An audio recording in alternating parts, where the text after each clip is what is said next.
5월 29일 시사적중입니다. 강범수 박사님. 네, 안녕하세요. 네. 우리 역사가 길지만 이렇게 속상하고 그 아픈 게 많아서 그런지 또 이 정치 상황이 바뀔 때마다 이렇게 가끔씩 드러나는 단어 과거사입니다. 근데 이번에도 또 나왔는데 여당이 압승한 이후로 유독 많이 나오고 있어요. 과거사라는 단어가. 그래서 이게 맞는 건지 아니면 이게 또 철진한 건지 뭐 이런 또 생각도 들고 그래서 오늘 강 박사님한테 역사 공부 좀 같이 해보자고 과거사 논란을 좀 해봤습니다.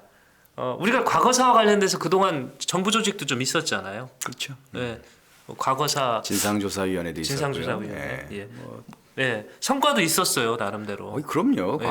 과거를 그러니까 역사라는 게 이제 과거와 현재와의 대화라는 표현도 있고, 그다음에 이제 현재의 관점에서 어차피 과거를 이제 재해석하는 거잖아요. 근데 그렇게 보면 이제 그 본인 내지는 조직 내지는 정권의 정통성 유지나 확보를 위해서 과거로부터 그 정통성의 뿌리를 찾아오는 것들이 있어서 자기 쪽의 긍정적인 을 찾아내는 것도 있고 상대 진영의 부정적인 면을 더 들춰내고 공고화시켜서 그 반사이익을 보려는 그런 의도가 왜 없겠어요. 하지만 중요한 거는 역사는 독점이 안 된다는 거죠. 우리가 이제 뭐 현재 야당에 되어 있는 미래통합당이 이제 과거 새누리당 시절에 그 당시 이제 박근혜 정부 청와대가 역사 교과서의 국정화를 추진하다가 그렇죠. 이게 굉장히 큰 역풍을 맞았고 그게 어떻게 보면 이제 박근혜 정부의 위기에 큰 단초가 된 걸 우리가 생생하게 기억하고 있지 않습니까?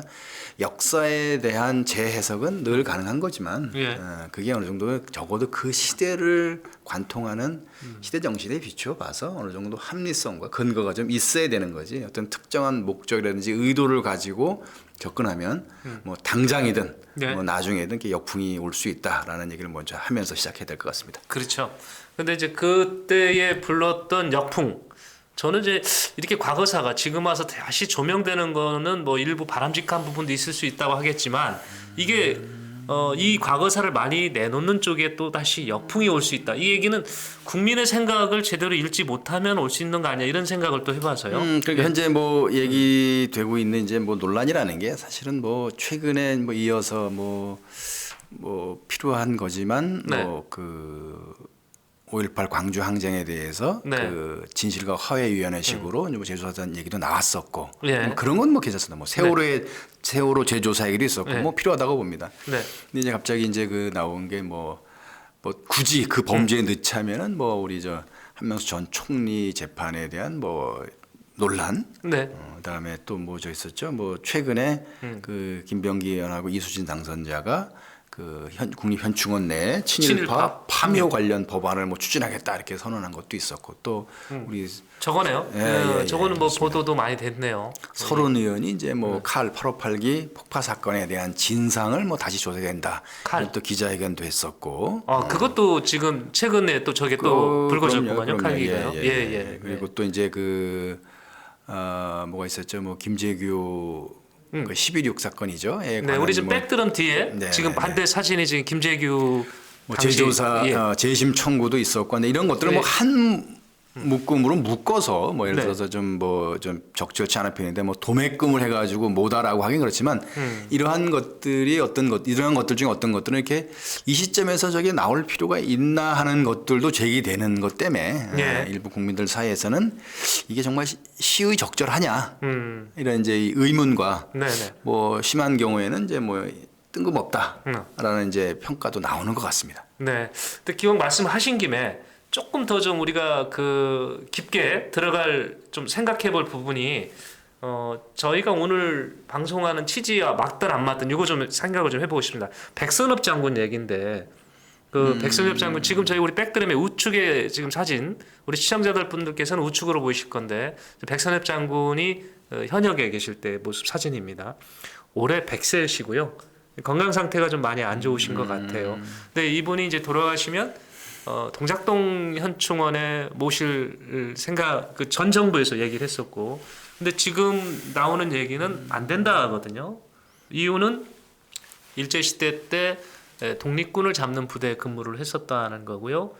그래서 이런 부분에 대한 그 재조명 해야 된다 이제 이런 의견입니다. 정치권에서. 이걸 좀 어떻게 보세요? 이거는 바로 지금 벌어지고 있는 상황이라 안 늦출 수가 없어요. 아니 벌어지는 순간에 말만 있는 거고요. 말만. 뭐 그게 뭐 제가 보기에 이게 뭐 지금 이런 것들이 그냥 정치적 논란에 관한 거고요. 네. 아까 얘기한 대로 뭐 저 국립현충원에서 친일파 안장된 친일파들을 파묘해야 된다라는 이제 그 주장이 나온 상황에서 예. 이어지면서 그러면 이제 현재 돌아가시지도 않은 생존에 계신 우리 저 백선엽 장군이 만약에 돌아가셨을 때 뭐 현충원에 묻힐 안장될 자격이 있냐 없냐에 대한 정치적 논란이 있는 거지. 이거에 대해서 우리가 뭐 공식적으로 뭔가를 좀 뭐 논의를 하거나 예. 이거에서 뭐 시시비비나 가부 문제가 지금 그 공식적으로 거론되는 건 아니니까 그냥 이건 정치적 논란으로 보면 될 것 같고요. 그냥 하지만 지금 이 시점에서 우리가 조금 먼저 얘기해야 될 거는 이런 과거를 정확하게 평가하고 오늘에 되살려서 교훈으로 삼는 거는 뭐 꼭 필요한 일인데 예. 지금 이 시점에 이러한 논란들이 필요하고 예. 시의적절하냐는 얘기를 좀 하자는 거죠. 그러니까 시의적절하다는 게 이제 국어 사전에 보면 당시 사정에 알맞는다라는 얘기인데 현재의 시기와 상황에 비춰봐서 이런 논의들이 필요하냐 안 필요하냐는 얘기는 국민의 상식에 비추어봐서 저는 판단이 될 거라고 봅니다. 물론 안 중요한 사건이 어디 있겠어요. 그리고 그 사건마다 억울한 분들이 다 계시고 그분들은 뭔가 내가 억울한 점이 풀리기를 그리고 네. 우리가 궁금했던 점이 풀리기를 그리고 그 일을 통해서 돌아가신 분이 가족과 친지 중에 있는 분들 같으면 대체 내 가족과 친지들이 왜 죽었는지 어떻게 죽었는지 어떤 피해를 받는지를 좀 나중에라도 알아야지 내가 죽기 전에 뭐 마음 편히 눈을 감겠다 뭐 이런 식의 표현이 일반적으로 있는 거니까 필요한데 세상 모든 일은 때와 장소에 맞춰서 가야 되는 것도 있다라는 측면에서 보면 자, 과연 지금 그 177석, 180석 가까운 압승을 거둔 여당이 야당 내에서 선거 끝나서 아직 정식으로 원 개원도 하지 않은 상태에서 예. 더더군다나 그 여당의 압승의 원인이 뭔가에 대한 여론 분석을 따지고 보면 제일 그래도 큰 게 코로나 국난 극복, 그다음에 코로나 이후의 경제 위기를 잘 극복해 달라고 하는 바람. 더 크게 보면 뭔가 좀 정리가 안 된 이 나라가 좀 제대로 좀 안정적으로 자리 잡아서 공정하고 정의롭게 갔으면 좋겠다. 이러한 바람들이 있다고 치면 예. 일의 순서가 있다고 보는 거죠. 그리고 당장 뭐 보면 이게 서로 이게 또 여권 내에서도 말이 안 맞는 게 그 즈음에서 대통령께서는 그 전시 비상 경제에 준해서 경제 정책을 수립하고 예산을 편성하고 집행하라라는 말씀을 하셨는데 그걸 뒷받침해야 되는 여당 내에서는 그와 관련된 뭐 이렇게 저 정리된 입장들이 나오는 게 아니고 뭐 갑자기 친일파 파묘 얘기가 나오고 무슨 뭐 저기 뭐 재심 얘기가 나오고 무슨 뭐 유무죄가 나오고 뭐 이런 얘기들이 과연 국민들이 볼 때 좀 이게 서로 간에 악의가 맞고 이 시대의 국민들의 상식으로 볼 때 맞는 얘기들을 그냥 체계적으로 하는 건지 불쑥불쑥 다른 얘기들을 그냥 중구난방식으로 하는 건지 이게 좀 의아해할 수 있다는 얘기죠. 근데 그런 거 아닐까요? 지금 여당이 이제 이번 선거를 통해서 절대 다수당이 되면서 이제 힘 받았으니까 그동안 하고 싶은 얘기였는데 못했다. 그러니까 이제 하겠다. 이런 의도는 아닌가요? 에이, 그건 너무 좀 심한 표현 같고요. 그런가요? 그렇게 하면 그럼 그 전에도 저런 그 필요에 따라 그때 당시 필요에 따라면은 20대 국회건 어디서도 할 수 있었던 저는 얘기입니까? 의도는 잘 모르겠어요. 왜 네. 저러는지는 모르겠고 네. 본인들이 관심 있는 사안일 수도 있는데 저는 네. 이제 그나마 좀 아쉽다고 하는 게 선거 압승 이후에 지금 한 달 반이 갔고 이제 내일이면 이제 그 21대 국회가 정식 개원하는데 그 사이에 새롭게 당선된 뭐 당선인들이나 네. 다시 당선된 국회의원들이나 현재의 경제 위기를 극복하는 대안 여당으로서의 책임과 대안이 뭔지에 대해서 무슨 말씀하신 얘기를 들어본 적이 없고 닥쳐올 미래의 위험이 어떤 거니까 우리 대한민국이 뭘 준비해야 되는지 얘기한 거 잘 모르겠고 그리고 우리가 앞으로 현재 그 코로나 이후의 경제 위기 그다음에 여러 가지 코로나 전부터 진행돼 왔던 사회 전반에 그러니까 국제 질서 전반의 변화 추세로 봤을 때 예를 들어 앞으로 10년, 20년이 정말 중요하다. 그러기 위해서 대한민국이 뭘 준비해야 된다. 예. 그 중에 하나로 뭐 본인들이 잘하는 정치로 따지면 그러면 대한민국의 어떤 정치 구조, 어떤 정당 체제, 선거 시스템 이런 거에 대해서 필요하다는 얘기를 한 적이 없어요. 예. 나오면은 뭐 윤미향 사건이니 뭐니 약간 뭐 또 뭐죠 양정숙 당선인 사건 포함해서 이 여권에게 그 돌발돼서 여권에게 약간 불리하게 돌아가는 사안에 대해서 이 사람 저 사람 얘기한 거.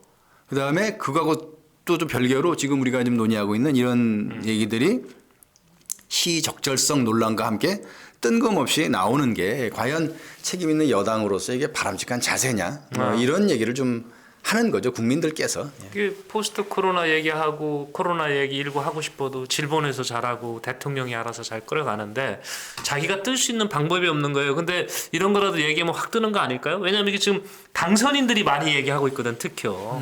당선인들이 파묘 얘기도 하고 있고 서로는 현 의원이시긴 한데 하여튼 예정 지금 그 아직 선서 안 하신 분들이 집중적으로 얘기하는 거를 보면 이렇게 과거사 얘기를 하면 저쪽에 관심 있는 분들이 그래도 나의 존재를 알아주지 않을까 그런 의도는 아닐까요? 이렇게 그렇죠. 이렇게 보시는 분들도 있더라고요. 그러니까 예. 저 최근 몇 년간 이제 현재 여권이 이제 성공한 기억들이 있는 거죠. 예.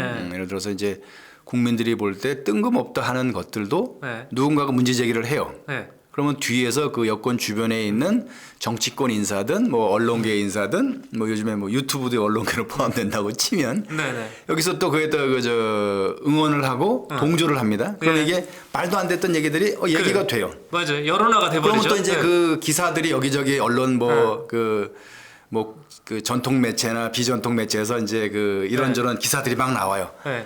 하나하나 넣고 보면 이게 뭐지 하는데 보면 나중에 다 연결이 돼 있어. 그 밑에 댓글들이 쭉 달리면서 이제 여론이 돼. 네. 그러다 보면 이게 누구도 무시할 수 없는 하나의 저 정책으로 바뀌기도 하고 실현되기도 해. 이런 식의 성공 사례가 많죠. 네. 예를 들어서 그러다 보면은 이제 기존의 그 틀에서 이거에서 설령 반론이 있다 하더라도 다 넘어가는 거예요. 네. 그런 게 뭐가 나와요? 검찰의 수사가 본인들과 안 맞으면 검찰이 뭐가 문제가 있는 거야. 그래서 검찰 개혁해야 돼. 법원 판결이 이상하면 판사의 상식이 좀 이상하다. 판사들이 국민의 눈높이에 맞게 재판해야 되는데 그렇지 않은 것 같다. 네. 뭐 이런 식으로 다 넘어가면서 그 말이 안 되는 것 같았던 얘기들도 나중에는 하나의 중요한 여론이 되고 정책이 되고 그게 본인들 의도대로 가는 사례가 있어요. 조국도 그런 사례 아니에요. 예. 뭐 국민들한테는 뭐 이렇게 반대하는 국민들이 있다고 하지만 결국 다 넘어와서 여기까지 와 있어요. 예. 지금 여러 가지 벌어진 일들이 어떤 국민들 입장에서 보면은 이게 말도 안 되는 얘기다라고 하지만 이게 한두 달 뒤에 가면은 실제로 그렇게 무슨 위원회가 떠가지고 조사를 할지 어떻게 알아요? 그렇죠. 조사 결과와 상관없이. 예. 근데 제 얘기는 그게 하면 안 되는 거라든지 뭐 옳지 않다는 얘기를 하는 게 아니고 지금 이 시점에 그거를 해야 될 필요가 있냐라는 그 국민들의 지적에 대해서 좀 귀를 기울였으면 좋겠다는 얘기예요. 그게 과거사 논란이나 과거사가 잘못된 부분에 대한 현재의 검증 이거는 하지 말자는 건 아닌데 과연 시기가 맞느냐, 시기 적절하냐 이 부분에 대한 고민해 보자는 거죠. 그렇죠. 예. 그러니까 근데 이게 계속 반복이고 이게 이제 보면은 그 아까도 말씀하신 게 이제 그 당선인 얘기도 하셨는데 아마 지금 여권도 그런 고민이 있었을 거예요. 그 2004년도에 그 노무현 전 대통령 탄핵 이후에 그 여당이 압승을 했죠. 당시 열린우리당이 152석인가요? 3석인가를 차지했는데 그 108명인가가 초선이었어요. 네. 이분들이 전부 한마디씩 했어. 그래서 그때 나온 얘기가 108번뇌라 그랬단 말이야. 야, 저 초선들의 입을 어떻게 막을 거냐 그랬는데 심지어는 그 초선 의원 중에 한 분은 이런 얘기도 했다고. 다선 의원이라는 이름으로 초선 의원들을 길들이려고 하면 그 귀를 물어 뜯어버리겠다. 무시무시한 얘기도 나왔어요. 그러니까 그 결국은 열린우리당이 그 국정을 안정적으로 이끌어가지 못하고 그 국민의 지지를 잃어버리고 결국은 이제 그 노무현 대통령이 여러 가지로 이제 실패를 거듭했던 배경 중에 하나가 당시 여당이었던 그 열린우리당 내에 특히 초선 의원들 중심으로 해가지고 이런저런 얘기들이 불쑥불쑥. 그러니까 이 입을 막으란 얘기가 아니라 그래도 이게 어느 정도 그 여당으로서의 책임 있는 자세, 국가를 경영한다라는 기본 원칙 위에서 그와 관련된 얘기들이 연결돼서 나오고 이런 것들이 이게 이렇게 되면 이게 뭔가 좋은 결과가 나오겠구나라는 국민들의 믿음으로 연결되면 좋은데 뜬금없이 나오는 거야. 국민들이 볼 때 이게 급한 게 아닌데 이게 중요하다고 자꾸 얘기를 해. 그때 그 무슨 4대 악법 개혁해가지고 뭐 국법본 논쟁이니 사학본 그게 의미 없거나 그건 아니었어요. 근데 그때도 다 그게 필요하다는 분들도 많았고 결과적으로 나중에 어떤 얘기들이 반영된 것들이 있지만 국민들이 볼 때는 왜 자꾸 지금 이 시점에 저 얘기를 하지? 하다 보니까 호응을 못 얻었고 결국은 그것 때문에 이제 재보궐선거의 패배로 이어지고 그래서 결국은 정권의 위기와 정권 교체의 빌미가 됐던 건데 예. 저는 이제 이게 좀 보시라는 얘기는 오만이라는 말이 예. 오만이라는 말이 뭔가가 얻은 것들을 자기의 노력으로 얻은 것으로 착각하는 게 오만이다라는 해석이 있어요. 현재 그 국민들이 여당에게 압도적인 총선 승리를 주고 대통령에게 압도적인 지지를 보내주는 이유는 현재 아까 우리가 말씀드린 걸 포함해서 현재의 어려움, 코로나, 포스트 코로나, 경제 위기, 예를 들어 미중 간의 갈등, 개편되는 세계 경제 질서, 그다음에 이제 제조업의 몰락과 신테크 산업으로 상징되는 산업 체제의 변화, 뭔가 내 일자리가 불안하고 내 미래도 내 자식 세대의 미래도 불안하니까 어떤 이런 것들 해결할 수 있는 경제적 능력을 보여달라고 하는 이런 아주 모호한 것부터 구체적인 요구들이 다 뭉뚱그려져 있다고 봅니다. 네. 그거에 대해서 과거 구 여권이 이 문제를 해결하지 못한 게 저는 그 현재 상황의 큰 원인이라고 보고 현재도 마찬가지 요구를 국민들이 하고 있는 건데 이걸 해결하지 못하면 국민들이 어떻게 나올지 모르는 거란 말이죠. 예. 근데 어떻게 보면 그런 상황에서 정부 여당이 뭐에 관심 갖고 가느냐가 국민들한테 주는 일종의 메시지다 이거죠. 그 예. 메시지 관리가 좀 잘못된 거 아니냐 싶은 거고 그 정부 여당의 메시지 관리가 잘 안 되는 거는 잘못하면 이게 메시지가 아니라 노이즈가 될 수 있어요. 네. 얘기를 좀 삼천포로 빠져보겠습니다. 지금 많은 국민들이 쿠팡에 대해서 지금 요번에 뭐 코로나19 확산되면서 쿠팡을 잡고 이게 비난하는 분도 있지만은 사실 쿠팡에 감사함을 느낀 분도 많아요. 이게 알바를 할 수 있는 데가 쿠팡뿐이 없는 거예요. 이게 코로나가 터지면서 허다못해 학원 강사분들도 쿠팡 가서 밤에 물건 분류했고요, 새벽에 물건 날라줬고 이렇게 해서 어떻게 생활을 이어갔는데 지금 쿠팡이 가장 크다는 경기도 고양에 터져버렸죠, 부천에 터졌죠. 그러니까 이분들 일자리가 지금 많이 없는 겁니다. 그러니까 이분들이 이제 비상이 걸렸는데 이분들한테 중요한 거는 먹고 사는 문제인 것 같아요 지금. 근데 그런 거가 반영된 게 21대 총선이라고 지금 보시는 거잖아요. 그 코로나 상황을 어떻게 풀어갈 거냐 이런 거에 대해서 힘을 몰아준 거잖아요. 뭐 당장의 문제, 미래의 문제를 좀 해결해 달라라는 거죠. 그렇죠. 근데 과거사를 지금 꺼내는 거는 그런 면에서 보면은 시기적절한 건 아닌 것 같은데 지금 제가 보기에는 걱정은 그겁니다. 지금부터인데 얘기가 이게 금방 수그러들 것 같지가 않아요. 네. 그죠? 예. 지금 아까 말씀드렸던 백선엽 장군 같은 경우는 유족들이 대전 현충원도 괜찮다라고 얘기를 하기 때문에 그쪽으로 이렇게 만약에 사후에 모신다고 한다면 백선엽 장군 자체는 수그러들지 모르겠지만 벌써 동작동 현충원에 있는 친일파들 이름이 지금 이렇게 떠돌고 있습니다. 구체적으로 그런 상황인 것 같고요.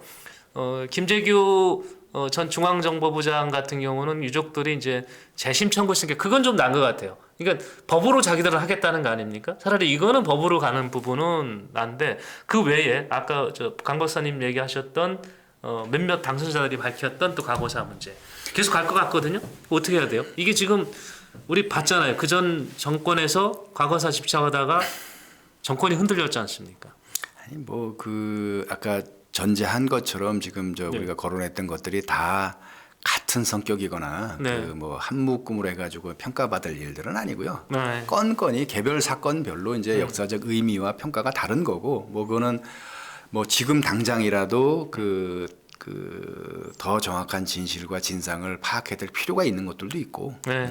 이거 좀 지금이 아니어도 되지 않을까 이런 생각이 들게 하는 사건도 있고 하는 거니까 이제 그거는 이제 사안별로 놓을 필요가 있는 건데 제 얘기는 이런 얘기들이 그 여당에서 나오는 그 메시지의 대부분을 차지하고 국민들이 바라는 것들에 대한 메시지가 적은 거에 대해서 국민들의 뭐 불만, 당장의 불만도 불만이지만 길게 보면 그런 것들이 이제 국민들한테 어떻게 비칠까에 대한 걸 좀 고민해 보시라 이런 거죠. 네. 이제 아까 말씀드린 대로 이제 그 정권의 정치적 기반을 단단하게 하는 데 있어서는 그 나의 강점을 부각시키고 또 상대방의 약점이나 부정적인 측면을 강화하는 그런 것들이 이제 그냥 가장 흔히 쓰는 방법이죠. 그게 둘이 또 이게 분리된 게 아니고 이제 뭘 하다 보면 상대방은 점점 그 약세로 몰리는 거 우리 조금 더 강해지는 정당성과 정통성에 강해지는 그런 게 있죠. 이제 그런 것들이 이제 그 정치에서 사실 기본이기도 하고 가장 오래된 이제 방법입니다. 이제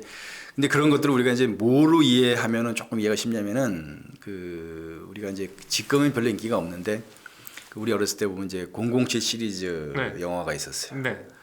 그때는 아마 70년대, 80년대는 이제 007 영화 만드는 사람들이 편했을 거예요. 작가도 그렇고. 왜냐하면 그때는 이제 분명한 적이 있었거든. 소련이라고 하는 그리고 KGB라고 하는 구체적인 적도 있었고. 그러니까 뭐 무슨 온갖 나쁜 짓 뭐 이런 것들을 다 소련 책임, KGB 책임으로 하고 그거를 무찌르는 정의의 용사들이었던 거지. 이거는 뭐 CIA나 MI6나 하는 이런 서방 국가들의 정보 기관이 뭐 옳고 정의다. 뭐 소련은 뭐 악이다. 이거 전제하는 게 아니야.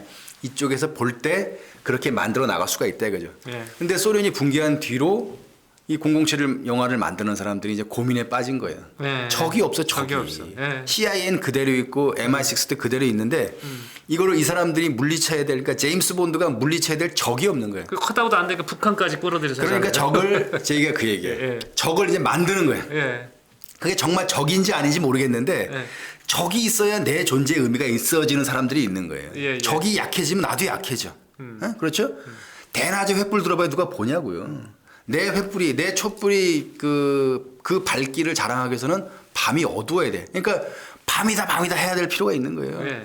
여기 막 그 창에다가 암막 커튼 달아가지고 대낮에도 이 방 안을 깜깜하게 만들면 이 빛이 환해지는 것처럼. 007이 그런 식이에요. 그러니까 말도 안 되는 적을 막 만들어냈어. 네. 근데 그걸 국민들이 볼 때, 시청자들이, 관객들이 볼 때, 뭐 때려부시고 무슨 뭐 007이 잘생기고 또 뭐 그저 뭐 이렇게 뭐 이거 있잖아요. 무슨 저기 뭐 로맨스도 있고. 로맨스도 있고. 그러니까 예. 이제 사람들이 볼 때는 그 시간 죽이기용으로는 좋은데 보고 나서 뭔가 찜찜한 거야. 예. 뭐 저런 사람을 적으로 만들어서 때려부신다고 저 사람이 정의 사도야?